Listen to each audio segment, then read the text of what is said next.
एक झोपड़ी में चिराग जल रहा था। हजरत उमर फारूक ने दाएं बाएं देखा कि मुझे कोई नहीं देख रहा, उस झोपड़ी के अंदर घुस जाते हैं। तुफैल दौसी को शक हो गया कि उमर इतनी रात में इस झोपड़ी में क्या करने गया। इंसान की फितरत है, रात के अंधेरे में आप भी अगर दाएं बाएं देखें और कोई ना आपको देख रहा हो, चुपके से आप किसी घर में घुस जाएं, वो भी रात के अंधेरे में, तो मेरे दिल में तो तरह तरह के ख्यालात उठेंगे ही कि आप क्यों गए, इतनी रात में क्यों जा रहे हैं। तो तुफैल दौसी कहते हैं कि मैं उमर के निकलने का इंतजार करने लगा कि इतनी रात में उमर इस घर में क्या करता है और रोजाना आता है क्या करता है। काफी देर के बाद उस झोपड़ी से जब हजरत उमर निकले और सीधे चले गए, तो तुफैल दौसी ने कहा जा रहे हैं जाने दो, मैं झोपड़ी में जाके देखूं कि इसमें क्या है। हजरत तुफैल जब उस झोपड़ी में घुसते हैं तो क्या देखते हैं कि कोने में चिराग जल रहा है। उस चिराग के पास खजूर के पत्तों की बनी हुई एक चटाई बिछी हुई है। उस चटाई के ऊपर कोई लेटा हुआ है। करीब गए तो पता चलता है कि एक औरत है, और करीब जाते हैं तो पता चलता है कि वो बूढ़ी औरत है, और करीब गए तो क्या देखते हैं कि वो तो आंखों से अंधी है, दांत उसके मुंह में नहीं है, और हाथों से कोड़ी और पैरों से लंगड़ी है। हजरत तुफैल उसके पास बैठ जाते हैं और कहते हैं मां। उसने कहा जी क्या मैं तुमसे कुछ पूछना चाहूं तुम बताओगी। उसने कहा बोलो बेटा। कहा ये आदमी जो तुम्हारे पास आया है और अभी अभी यहां से गया है, ये कौन है, क्या तुम इसको जानती हो, क्या तुमने कभी इसको देखा है। कहा नहीं, मैं आंखों से अंधी हूं, मैं क्यों मैं कैसे देख सकती हूं। कहा मां मुझे जल्दी बताओ कि ये आदमी यहां आता है तो कम से कम तुम्हें बताया तो होगा कि मैं कौन हूं। कहा नहीं मेरे बेटे, ये आदमी यहां 4 साल से बराबर कंटिन्यू आता है, चाहे कितनी बारिश हो, चाहे कितनी आंधी हो, चाहे कितना तूफान हो, चाहे कुछ भी हो, लेकिन ये यहां जरूर आता है। लेकिन 4 साल से आज तक इसने मुझे अपना नाम नहीं बताया, बस ये कह देता है मैं तुम्हारा बेटा हूं, मैं तुम्हारा बेटा हूं। मैंने भी पूछना छोड़ दिया बेटा, जब नाम ही नहीं बताता तो क्या करूं। तो करता क्या है यहां, करता क्या है ये पूछ रहे हो। हाँ बेटे, इस आदमी के बहुत एहसान है मेरे ऊपर। कहा मां बताओ ना क्या करता है। कहा मैं हाथों से कोड़ी हूं, पैरों से लंगड़ी हूं, आंखों से अंधी हूं, मुंह में मेरे दांत नहीं है, मैं चल फिर नहीं पाती हूं, इसी चटाई से एक पलटी खाती हूं, करवट बदल कर मैं नीचे आ जाती हूं, और इसी जगह पर मैं लेटे लेटे लेटरीन कर लेती हूं, यही लेटे लेटे मैं लेटरीन कर लेती हूं, और फिर पलट कर मैं इसी जगह चटाई पर आ जाती हूं। ये जो आदमी, जो लड़का है, ये जो आता है यहां, ये सबसे पहले चिराग जलाने के बाद सबसे पहले मेरी लेटरीन साफ करता है, मेरे घर को धोता है, जहां जहां मेरा पेशाब और पायखाना पड़ा होता है सबसे पहले ये उसको साफ करता है। अमीरुल मोमिनीन, 22 लाख मुरब्बा मील पर हुकूमत करने वाली शख्सियत। मोदी जी सिर्फ हिंदुस्तान के हैं, हजरत उमर ने इतनी बड़ी हुकूमत, इतने बड़े रकबे पर हुकूमत की थी। उस वक्त इराक, ईरान, मिस्र, शाम, फिलिस्तीन, आजरबाईजान, उर्दुन, चाइना, मराकश, सीरिया, ये सारे मुल्क उसमें शामिल थे, और इन तमाम मुल्कों का अकेला एक हाकिम था जिसका नाम था उमर। इतनी बड़ी खिलाफत का मालिक, और सूरत हाल एक नाबीना, पैरों से लंगड़ी, हाथों से कोड़ी, दांतों से बिल्कुल खाली और आंखों से अंधी एक बूढ़ी औरत के घर से उसकी लेटरीन और पेशाब और पायखाना साफ करता है। उसके बाद मेरे कपड़े चेंज करता है, मुंह हाथ धुलने की जरूरत होती है मुझे मुंह हाथ धुला देता है, नहलाने की जरूरत होती है तो मुझे गुस्ल देता है, कपड़े चेंज कराता है, फिर मेरे जिस्म से उतरे हुए पुराने या गलते कपड़े यही कुएं के पास बैठकर उसको वो धोता है और सूखने के लिए डाल देता है। उसके बाद इसी जगह पर चूल्हा जलाता है, खाना बनाता है, लकड़ियों को फूंक फूंक कर उसका धुआं उसकी आंखों में जाता है, लेकिन ये सब करता है। मैं दांत नहीं है, अपने मुंह में वो चबाता है, उसको नरम करके फिर वो मेरे मुंह में डालता है, और जब तक मेरा पेट नहीं भर जाता वो यहां से जाने का नाम नहीं लेता। हजरत तुफैल दौसी चीख पड़े, अमीरुल मोमिनीन, मैं तुम्हें क्या समझ रहा था और तुम क्या निकले। अमीरुल मोमिनीन, मैं तुमसे नेकियों में कभी आगे नहीं निकल पाऊंगा। मां जानती हो वो कौन है? वो अमीरुल मोमिनीन है, वो उमर फारूक हैं? सिटी गुम। फिर तुफैल दौसी तेज स्पीड में घर से निकलते हैं और उमर फारूक के घर की तरफ जाते हैं। उमर फारूक के घर के बाहर जो एक दरवाजा था जहां वो लोगों की फरियाद सुनते थे, उसी दरवाजे के बाहर जो रूम था, उसी रूम में हजरत उमर फारूक बैठे हैं और तहज्जुद की नमाज पढ़ने के बाद अपने दोनों हाथ उठाकर ये दुआ मांग रहे हैं, रब्बना सिर्फ अन्ना अज़ाब जहन्नम, रब्बना सिर्फ अन्ना अज़ाब जहन्नम, इन्ना अज़ाबहा कान गरामा, रब्बना सिर्फ अन्ना अज़ाब जहन्नम, इन्ना अज़ाबहा कान गरामा। आय अल्लाह, हमसे जहन्नम का अजाब हटा ले, हमें जहन्नम के अजाब से दूर कर दे। तेरा अजाब हम भुगत नहीं पाएंगे, तेरा अजाब हम सह नहीं पाएंगे, तेरा अजाब हम बर्दाश्त नहीं कर पाएंगे। फिर दुआ मांगते, रब्बना सिर्फ अन्ना अज़ाब जहन्नम, इन्ना अज़ाबहा कान गरामा। पीछे से तुफैल दौसी टोकते हैं और कहते हैं, रात में बूढ़ी औरत का पेशाब व पायखाना साफ करने वाला, रात में बूढ़ी औरत के कपड़े धुलने वाला, रात में बूढ़ी औरत के लिए खाना बनाकर खिलाने वाला, रात के अंदर बूढ़ी औरत की खिदमत करने वाला। अमीरुल मोमिनीन, आए उमर, अगर तुम जहन्नम में चले गए तो फिर जन्नत में कौन जाएगा? रात की तारीकी में 4 साल से ये खिदमत करने वाला शख्स अगर जहन्नम में चला गया तो फिर जन्नत में कौन जाएगा? हजरत उमर फारूक दुआ मांगते मांगते पीछे देखते हैं, सामने तो तुफैल दौसी हैं, आसमान पर हाथ उठाए हुए नजरें आसमान पर जमाते और कहते हैं, अल्लाह 4 साल से जो नेकी मैं सिर्फ तेरे लिए कर रहा था, जो काम मैं तेरे लिए कर रहा था, तुझे राजी करने के लिए कर रहा था, आज उस राज को फाश कर दिया गया, आज मेरी बात दूसरे को मालूम हो गई, आज ये नेकी पता चल गई, और अल्लाह मैंने इसको नहीं बताया, इसने पीछा कर करके खुद पता कर लिया। अल्लाह मेरे इस नेक अमल को रिया नमूद में न लिख लेना, तकब्बुर में न लिख लेना, घमंड के अंदर मेरे इस नेकी को मत लिख लेना, मैंने नहीं दिखाया, मैंने नहीं बताया। ये कौन सी इंसानियत थी? यहां तो बस नमाज पढ़ के निकलते हैं दाढ़ी पे हाथ फेरते हुए, समझते हैं हमने बहुत बड़ा एहसान कर दिया अल्लाह के ऊपर। आए मगरिब कहां नमाज पढ़ने गए थे, नमाज पढ़ने गए थे, नबी मस्जिद से निकले नमाज पढ़ के, ऐसा लगता है जैसे अल्लाह के ऊपर कितना बड़ा एहसान करके आ रहा है यार। सिर्फ नमाज पढ़ लेने से मेरे भाइयों जन्नत नहीं मिल जाती है, आपको उसके लिए इंसानियत भी अपनाना पड़ेगी, अल्लाह के हुकूक भी अदा करना और बंदों के हुकूक भी अदा करना। हम बंदों के हुकूक क्या अदा करेंगे? क्या हमारे मियाँ बीवी के हुकूक, बच्चों के हुकूक हम अदा करते हैं?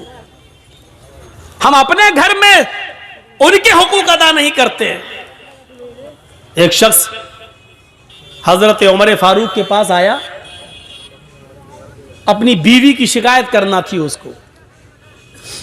तो हजरत उमर फारूक के बाहर वाले कमरे में वो बैठ गया, देखा कि अंदर से आवाज आ रही है। उसने कान लगाया तो क्या देख रहा है, क्या सुन रहा है? उमर फारूक की बीवी उमर को डांट रही है। हाँ, तुम तो चले जाते हो, सुबह से शाम तक आते नहीं हो, पकने का पता नहीं है, खाने की फिक्र नहीं है, बच्चों की फिक्र नहीं है, तुम्हें क्या खलीफा बने बैठे। बहुत कुछ सुना डाली। हजरत उमर फारूक नीचे गर्दन डाल के सुन रहे हैं।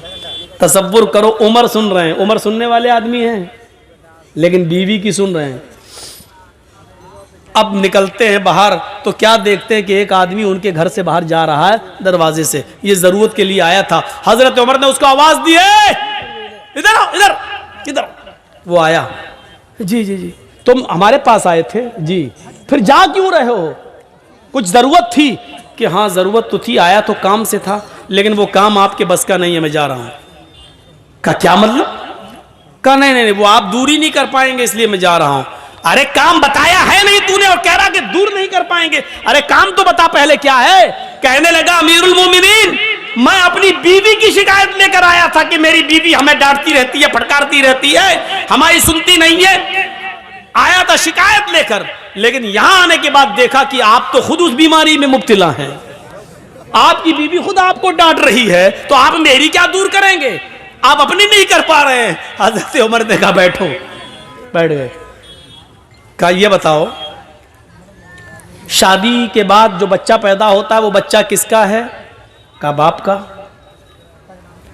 कहा बच्चे को दूध पिलाने की जिम्मेदारी किसकी है?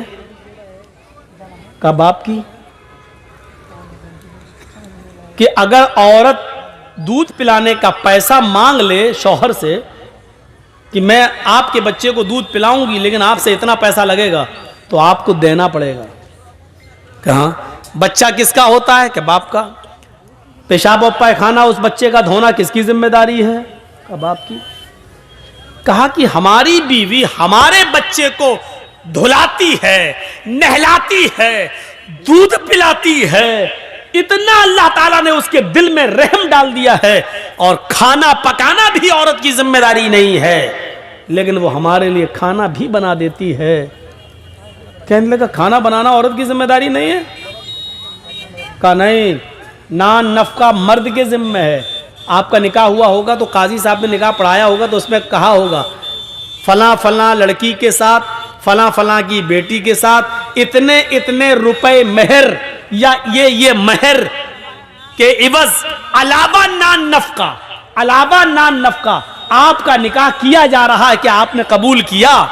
मान लीजिए किसी लड़की का नाम जैनब है और उसके बाप का नाम इदरीस है, तो आप निकाह जब पढ़ाएंगे, तीनों आयतें पढ़ने के बाद यह कहा जाएगा कि आए यूसुफ साहब, आए असलम साहब, आए जमील साहब, जैनब बिनते इदरीस, इदरीस की बेटी जैनब के साथ आपका निकाह 5,000 रुपए मेहर के एवज या 2 तोले सोने के एवज आपका निकाह किया जा रहा है। अलावा नान या 5,000 रुपए मेहर के एवज सिक्का राइजुल वक्त अलावा नान नफका आपके निकाह में दिया जा रहा है। क्या आपने कबूल किया? उसके जवाब में आप कहेंगे हाँ मैंने कबूल किया। तो अलावा नान नफका यानी इतने रुपए मेहर तो देना ही है, नान नफका भी आपके, नान मानी रोटी, नफका मानी खर्चा, यानी दवा, बीमारी, इलाज, बच्चों के खर्चे, ये सब औरत की, मर्द की जिम्मेदारी है कि वो औरत को दे। तो वो पकी हुई रोटी भी मांग सकती है। एक मर्तबा एक पंचायत में हमें जाने का मौका मिला था, लेकिन वो अब बेचारा लड़का जो था वो किसी आलिमा से शादी कर लिया था, मौलवन थी वो, पढ़ी लिखी। अब दोनों में बिगड़ गई। हम लोगों ने बहरहाल किसी तरह मामला निपटाया और बनाया उन दोनों का। तो मैंने कहा सुनो ये काम तुम करोगे, और लड़की से कहा देखो आज के बाद शिकायत न सुने, रोटी खाना बना लेना, तैयार करना, तुम्हारा शौहर दुकान से आएगा, उसको खाना खिलाना, ये तुम्हारी जिम्मेदारी। कहती है मौलाना साहब आपको किसने मौलाना बनाया है? हमने कहा क्यों, क्या हुआ? कहा कि रोटी बनाने की जिम्मेदारी हमारी नहीं है। कौन सी हदीस में लिखा बताओ तो? लड़का कहता देखी देखी देखी। हमने कहा और कर ले मौलवन से शादी कर, अब जब तूने की है तो भुगत। फिर मैंने 4 लोगों के साथ मिलकर समझाया कि देखो समाज के अंदर भी कुछ बातें ऐसी होती हैं जो लेके चलना पड़ता है। अब तुम्हारा शौहर जब इतना कर रहा है तो खाना तुम भी तब उसको प्यार से समझाया, तब कहती हाँ ऐसे समझाओगे तो बना दूंगी, लेकिन अगर ये कहोगे खाना बनाना तुम्हारी जिम्मेदारी, मेरी नहीं है। अब आप लोग सोच रहे होंगे मौलाना यहां बयान कर दिया, कहीं ऐसा ना हो कि घर में कल हमारी औरतें हमसे खाना बनवाएं। इतना जालिम नहीं होंगी इंशाअल्लाह, इतना जालिम नहीं होंगी, जुल्म नहीं करेंगी। तो हजरत उमर ने उसको समझाया कि वो खाना बना देती हैं, कपड़ा धो देती हैं, बच्चे को नहला देती हैं, उसका पेशाब और पायखाना साफ कर देती हैं। कहता हाँ ये तो है, हाँ ये तो है, हाँ ये तो है। तो कहा फिर थोड़ी सी दो चार बातें सुन ले, उसमें क्या बिगड़ रहा तेरा, चुप खामोश हो जा। देख मैं कितनी बड़ी हुकूमत का मालिक मैं सुन रहा हूं अपनी बीवी की, तू भी सुन ले। उसको समझा दिया हर मामले में अकड़ ही ठीक नहीं होती है, क्योंकि अल्लाह के रसूल सल्लल्लाहु अलैहि वसल्लम ने फरमाया फ़इन्नल मराता खुलिकत मिन ज़िलइन, औरत आदम अलैहिस्सलाम की बाएं पिसली से पैदा हुई है, और पिसली का ऊपर वाला हिस्सा जो है वो टेढ़ा होता है। आप देख लीजिए ये पिसलियां है ना, ये पिसली, ये सबसे ऊपर वाली पिसली से पैदा हुई औरत, बाएं तरफ जो उल्टी तरफ। और आप देखेंगे पिसली जब आप निकालोगे जिस्म से तो ऐसे निकलेगी, ऐसे टेढ़ी होगी। अल्लाह के नबी ने फरमाया फ़इन ज़हबता तुक़ीमुहु कसरतहु, अगर तुम उसको सीधा करोगे ऐसे तो यहां तक तो सही होगी, बस ज्यादा करोगे टूट जाएगी, सीधी नहीं हो सकती। खुद अल्लाह के नबी कहते पिसली टेढ़ी है, फ़इन ज़हबता तुक़ीमुहु कसरता, अगर तुम उसको सीधा करने गए तो टूट जाएगी। वइन तरकहु लम यज़ल अवज, और अगर छोड़ दिया तो टेढ़ी रहेगी। क्या करोगे, अगर नहीं उसको सीधा किया छोड़ दिया तो टेढ़ी रहेगी, और सीधा करोगे तो टूट जाएगी। यानी औरत टेढ़ी है, सीधा करोगे तो तलाक हो जाएगी, इसलिए टेढ़ा ही रहने दो। ये औरत की फितरत बताई अल्लाह के रसूल ने। तो टेढ़ापन थोड़ा सा बर्दाश्त करो, क्योंकि सीधा करने के चक्कर में रहोगे औरत को तो औरत टूटना गवारा कर लेगी, लेकिन सीधा नहीं होगी। अब इससे ज्यादा खुलकर अल्लाह के नबी और क्या बताएंगे, समझदार के लिए इशारा काफी है। मतलब यह है कि औरत को पिसली की तरह है, उसको उसी हाल में रहने दो जिस हाल में वो है। थोड़ी बहुत बातें उसकी सुन लो, क्योंकि शैतान तो चाहता ही है कि घर बिगड़वाएं। अपनी औलाद के हुकूक अदा कीजिए। बहुत शिकायतें, मौलाना मेरा बेटा मेरा कहना नहीं मानता, मौलाना मेरा बेटा मेरा कहना नहीं मानता, मौलाना औलाद बड़ी नाफरमान है। क्यों नाफरमान है? हजरत उमर फारूक के पास एक बाप अपने बेटे की शिकायत लेकर आया, कहता अमीरुल मोमिनीन मेरा बेटा ये करता वो करता, मेरी बात नहीं मानता। हजरत उमर ने बेटे को बुलाया और डांटा उसको पकड़ के। जब खूब डांट चुके तो उसने कहा अमीरुल मोमिनीन डांट लिया, दिल की भड़ास निकल गई, कहा अब मैं कुछ पूछूं? कहा जी बोलो, क्या कहना है? कहा आपने बेटे का बाप का तो हक बता दिया, बेटे को ये चाहिए, ये करना, ये करना, ये करना, मैं सब करने के लिए तैयार हूं, लेकिन बेटे का भी कुछ हक है बाप के ऊपर।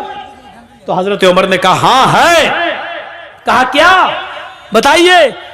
कहा कि जब वो पैदा हो तो उसका अच्छा नाम रखे। दूसरा हक, जब 7 दिन का हो तो उसका अकीका करे। तीसरा हक, जब वो बालिग हो जाए तो दीनदार शरीफ घर की किसी लड़की से उसकी शादी करा दे। ये 3 हक बाप के ऊपर है बेटे के ताल्लुक से। कहा अमीरुल मोमिनीन मेरे बाप से पूछो इसने इन 3 हक में से कौन सा हक अदा किया मेरा? का नाम इसने मेरा रखा है, ये अरबी में कुछ बताया उसने जिसका नाम तर्जमा होता उर्दू में खटमल। मैं पैदा हुआ तो इसने मेरा नाम रखा खटमल है? और 7 दिन का हुआ तो इसने अकीका नहीं किया। और जब मैं बालिग हुआ तो मेरी शादी ऐसी लड़की से करा दी है जो बीवी नहीं डाइन है। अब बताइए कि मैं इसका हक अदा कैसे करूंगा? तब हजरत उमर फारूक ने लड़के की बात को सुना और उसके बाद फिर बाप को डांटा कि जब तुम अपनी औलाद का हक अदा नहीं कर रहे हो तो क्या उम्मीद रखोगे कि आपकी औलाद आपका हक अदा करेगी? है दोनों तरफ हैं मामलात। आप अपनी औलाद को रात के 12 बजे तक 1 बजे तक एंड्रॉइड मोबाइल दे दो और आपकी औलाद यूट्यूब पे लगी रहे, फेसबुक पे लगी रहे, मैसेंजर पे लगी रहे और पूरी 2 GB पर उसको जब तक खत्म ना कर ले, बिस्तर पे सोने ना जाए, तो आप अपनी इस औलाद से ये उम्मीद रखते हैं कि आपके मरने के बाद आपकी औलाद आपके लिए दुआ करेगी, रब्बिग़फिरली व लिवालिदैया। क्या ये कहेगी कि अल्लाह मुझे बख्श दे और मेरे माँ बाप को बख्श दे? आप ये उम्मीद लगाते हैं? हजरत मरियम अलैहिस्सलाम जिस मस्जिद के जिस मेहराब में रहती थी, हजरत ज़करिया उनकी किफालत करते थे। पढ़िए सूरह मरियम कुरान में। उनके पास बेमौसम फल आ गया उस मेहराब के अंदर। आम का मौसम नहीं था, आम आ गया। लीची का मौसम नहीं था, कोई फल आ गया जिसका मौसम नहीं था। जब ज़करिया ने बेमौसम फल देखा मरियम के पास मस्जिद के मेहराब में, जब बेमौसम फल देखा तो पूछा, अन्ना लके हाजा, आए मरियम ये फल कहां से आया? इस फल का तो मौसम नहीं है, लेकिन ये फल कहां से आ गया? यानी हजरत मरियम की किफालत करने वाले ज़करिया अलैहिस्सलाम अपनी जिसकी परवरिश कर रहे हैं मरियम से सवाल कर रहे हैं कि ये बेमौसम फल कहां से आ गया। गौर करें, ये एक बाप की जिम्मेदारी है कि ये बाप अपनी बेटी से पूछे कि बेटी ये तेरे पास मोबाइल कहां से आया है? तू घर से 4 कॉपी लेकर स्कूल गई थी, ये 5वीं कॉपी तेरे पास कहां से आ गई?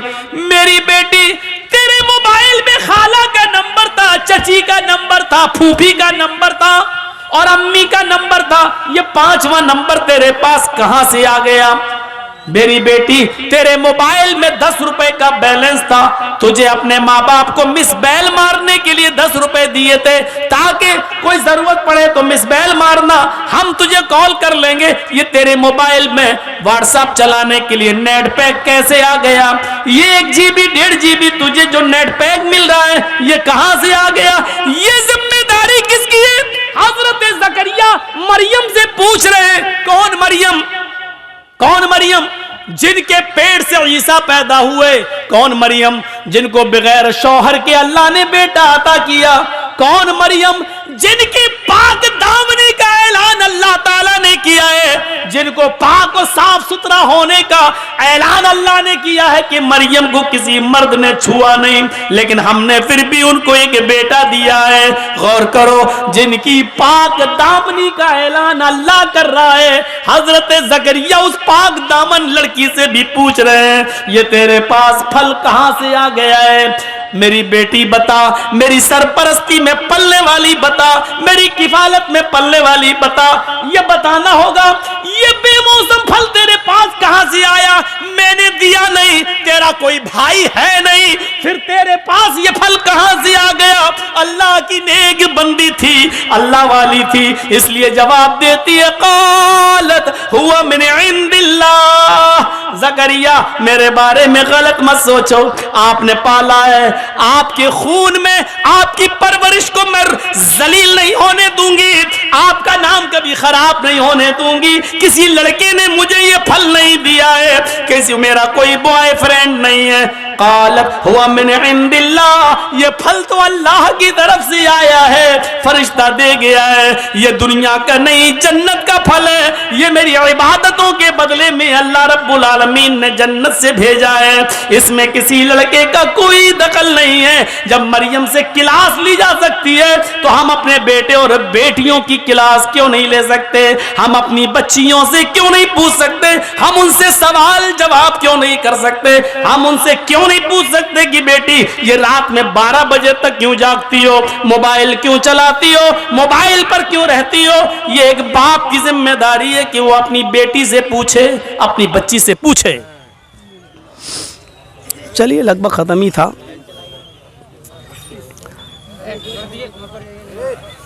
चलिए कोई बात नहीं, अब खत्म भी हो रहा था। जनरेटर अब छोड़ दे।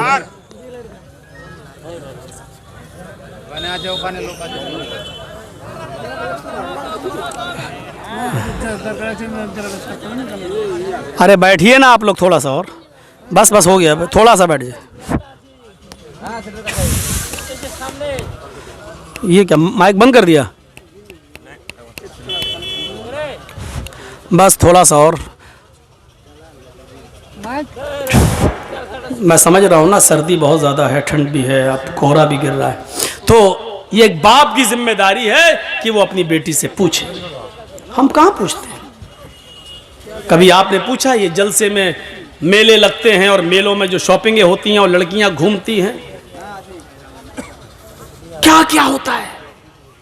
जलसा तो जब मौलाना जर्जी साहब स्टेज पे आ जाते हैं तब ना जलसा होता है। घुस घुस के लोग आ जाते, बैठ जाते, पूरा मजमा भर जाता, कहना पड़ता हट जाओ, बैठ जाओ, ये करो। उससे पहले तो कुछ नहीं कहना पड़ता है। कितने लोग टहलते हैं। और कल के मैंने एक जलसे में देखा है, अररिया के जलसे में कितनी लड़की, और जिस दुकान पे लड़की वहीं लड़के। ऐसा लग रहा था जैसे एक कुतिया के पीछे 10-10 कुत्ते लगे हों। ये सूरत हाल हमने देखी। जलसे में हमको ला रहे हैं लोग कमरे से, जलसे गाह तक आने तक देख रहा हूं, जहां लड़की जा रही है और पीछे 4-4, 5-5 लड़के उसके पीछे लग रहे हैं। ये मिसाल हमें देना पड़ रही है। मौलाना साहब, ये कुतिया कुत्ते वाली मिसाल क्यों दे दी आपने? कुरान ने भी कभी कभी मिसालें दी हैं। उलाइका कल अनआम बल हुम अज़ल, ये चौपायों की तरह हैं बल्कि उससे भी ज्यादा गए गुजरे। अल्लाह ने भी कहा है चौपाए हैं, उससे भी ज्यादा गए गुजरे। चौपायों में सूअर भी आता है, कुत्ता भी आता है। अब सूअर पे बवाल होगा, मौलाना साहब ने सूअर क्यों कह दिया? हमारे उत्तर प्रदेश में कुछ कठमुल्ला पैदा हो गए हैं, कहते हैं जिसने अपने मुंह से सूअर कह दिया उसकी एक 40 दिन तक जबान गंदी रहती है। देख कैसे कैसे फतवे वो दे रहे हैं। अब सूअर को सूअर नहीं कहोगे तो क्या पीआईजी साहब कहोगे? कुत्ते को कुत्ता नहीं कहोगे क्या तो डीओजी साहब कहोगे? क्या कहा जाए? अरे सूअर है तो है, कुत्ता है तो है। उर्दू में यही कहा जाता है। अरबी में कल्ब कहेंगे और खिंजीर कहेंगे, इंग्लिश में डॉग कहेंगे और पिग कहेंगे, लेकिन हम तो उर्दू में आपके सामने बोल रहे हैं इसलिए सूअर ही कहेंगे। ऐसा लगता है हालात ऐसे बना दिए गए हैं मेरे भाइयों, मोबाइल दे देकर। जलसों में भी आते हैं तो लड़के बात करते हैं, आज आओगी जलसे में? हाँ हाँ आएंगे, आज तो मेरे पापा भेज देंगे क्योंकि जलसा है ना, जलसा है। पापा समझ रहे हैं मेरी बेटी सहेली के साथ जा रही है। पापा को यह नहीं मालूम दोनों सहेलियों ने अपने अपने सहेला ढूंढ रखे हैं। ये लड़की उनके घर जाती है कि मेरे साथ जलसे में जा रही है, भेज दो। उसके पापा समझ रहे हैं सहेली के साथ जा रही है। फिर ये उसके घर जाती है, उसके पापा भी समझ रहे हैं सहेली के साथ। यहां दोनों सहेली अलग अलग हुई, दोनों अपने अपने सहेला को पकड़ लिया। तू मेरी मत कहना, हम तेरी नहीं। इस स्कूल में जो पढ़ रही हो ना, ये पुराने हो चुके हैं, ये गेम खत्म हो चुका है।